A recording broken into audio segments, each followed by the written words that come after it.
दृश्यम 2 में विजय सालगांवकर यानी अजय देवगन ने एक बार फिर अपनी फैमिली और खुद को कानून से बचा लिया है। लेकिन इस बार मीरा देशमुख यानी तब्बू के साथ साथ विजय ने न्यू आईजी तरुण अहलावत यानी अक्षय खन्ना को भी अपना दुश्मन बना लिया है। लेकिन कहानी अभी ख़त्म नहीं हुई है, क्योंकि स्क्रीन राइटर मुराद अली यानी कि सौरभ शुक्ला के द्वारा सुनाई गई स्टोरी से आईजी तरुण अहलावत को ये तो पता चल गया है कि विजय ने फॉरेंसिक लैब के स्टोर से सैम की अस्थियों को किसी और मरे हुए लड़के की अस्थियों से बदल दिया था। और आईजी तरुण अहलावत को ये भी पता चल गया है कि विजय ने शमशान घाट के वॉचमैन से दोस्ती करके वहां से एक लड़के का कंकाल निकाल लिया था। इसलिए अब आईजी तरुण अहलावत फॉरेंसिक लैब स्टोर के वॉचमैन और शमशान घाट के वॉचमैन को विजय के खिलाफ एज अ विटनेस कोर्ट में पेश करना चाहता है। लेकिन शमशान घाट का वॉचमैन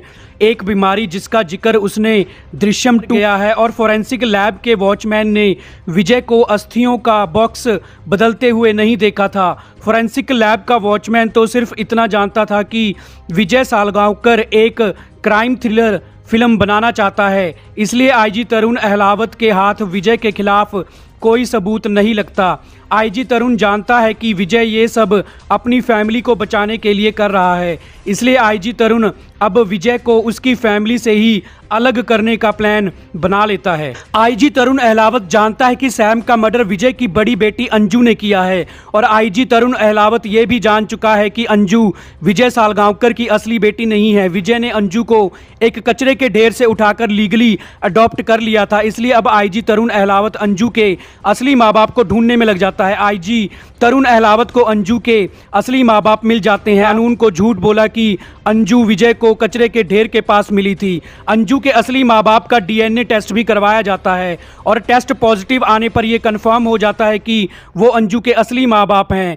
अब विजय सालगांवकर को बच्ची को घर से चुराने के जुर्म में गिरफ्तार कर लिया जाता है। इधर अंजू के असली माँ बाप अंजू को अपने साथ घर आने का झूठा इल्ज़ाम नहीं लगाएंगे, तो अंजू को कचरे में फेंक कर मारने की कोशिश के इल्ज़ाम पर उन दोनों को जेल भेज दिया जाएगा। इसलिए अंजू के असली माँ बाप ने कोर्ट में झूठ बोल दिया कि विजय ने उनकी बेटी को उनके घर से चुरा लिया था। असल में आईजी तरुण अहलावत अंजू को उसकी फैमिली से अलग करके उससे सैम के मर्डर का कन्फेशन करवाना चाहता था। लेकिन विजय सालगांवकर के दिमाग में पहले से ही एक प्लान चल रहा था, जिसकी शुरुआत विजय ने जेल में आने से पहले ही कर दी थी। विजय अपनी बेटी अंजू की शादी के लिए एक लड़का ढूंढ लिया था, और उस लड़के को विजय ने उस रात की सारी घटना के बारे में सब कुछ सच बता दिया था कि सैम का मर्डर अंजू के हाथों सेल्फ डिफेंस में हुआ था। यह सब सच्चाई जानने के बाद भी वो लड़का जिसका नाम आशीष पाठक है अंजू से शादी करने के लिए तैयार हो जाता है, और वो लड़का कोई साधारण लड़का नहीं बल्कि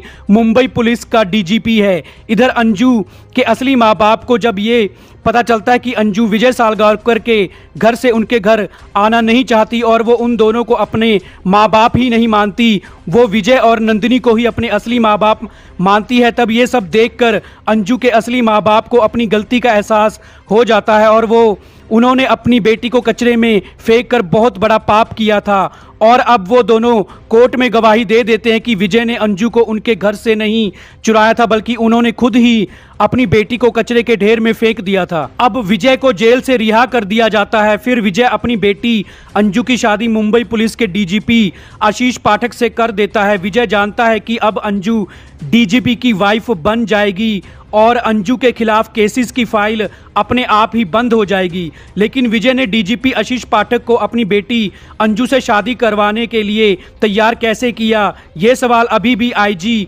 तरुण अहलावत को तंग कर रहा था, और इस सवाल का जवाब हमको दृश्यम 4 में देखने को